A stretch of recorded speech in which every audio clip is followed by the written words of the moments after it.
Senate seat in play and governorship in contention. Georgia is a pivotal state to watch on election night. As the former mayor of Atlanta, our next guest can give us some keen insights into her home state, where more than 2.5 million Georgians have already voted, a record. Joining me now, the 60th mayor of Atlanta, Keisha Lance Bottoms. We want to note for our viewers that while Keisha Lance Bottoms is a Biden administration official, she is appearing here today in her personal capacity, and she is not speaking on behalf of the administration. So, Mayor Bottoms, welcome back to the Sunday show. Friday was the last day for early voting in Georgia, and it broke the record for turnout. What's driving that turnout? People are heeding the advice that John Lewis left with us. He reminded us that the right to vote is almost sacred.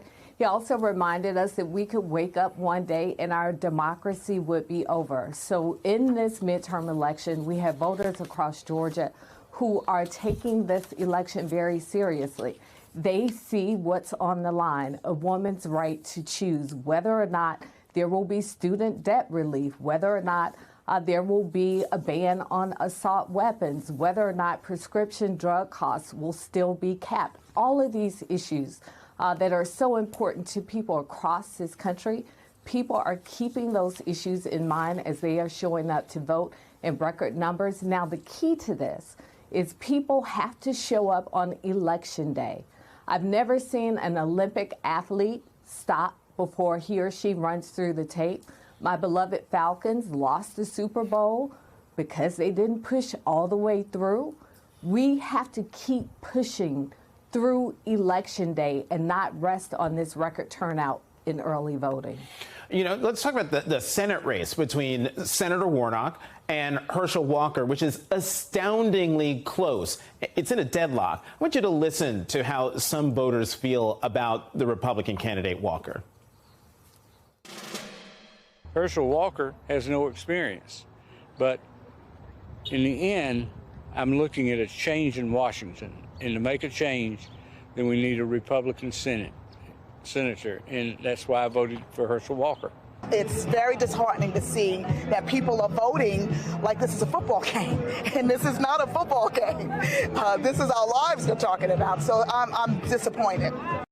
We'd love to get your reaction to this, because it seems when you listen to that first voter, it's all about power. It doesn't matter the candidate quality or anything. It's all about the power. Jonathan, not only is it disappointing, it's frightening, the thought of Herschel Walker representing the state of Georgia. When you compare him with Senator Warnock, someone who's worked across the aisle, someone who speaks intelligently, someone who speaks truthfully. It's frightening that voters across this state would support Herschel Walker. I don't underestimate the popularity of Herschel Walker. He helped Georgia win a Sugar Bowl many years ago, also a Heisman Trophy winner. But that does not mean he needs to represent us in the Senate. We've had a long history, whether it be Democrats or Republican, of electing people of a certain intellect and ability. Herschel Walker doesn't offer any of that. And again, this is the reason people need to show up on Election Day and not think that this election is over because we've had a record number of people show up in early vote. We've got to show up in record numbers on Election Day, or Herschel Walker could be the next senator from Georgia.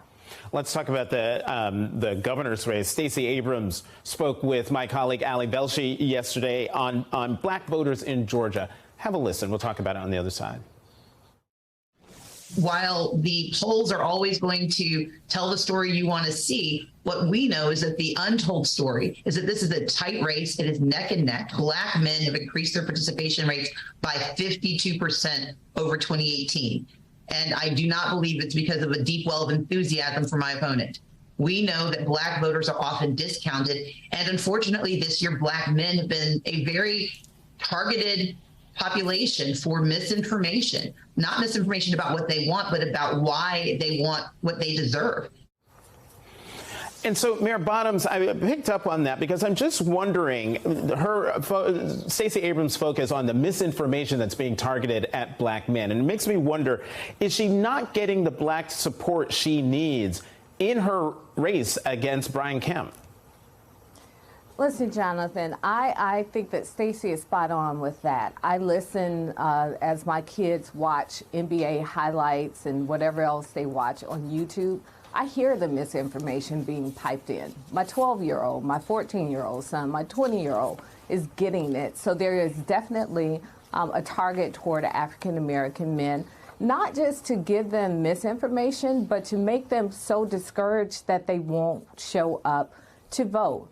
And again, I've been a candidate before. I've been in this position before. Going into my race as mayor 5 years ago, I was 7 points down in the polls going into the week of the election, and I won by more than 800 votes because people showed up to vote.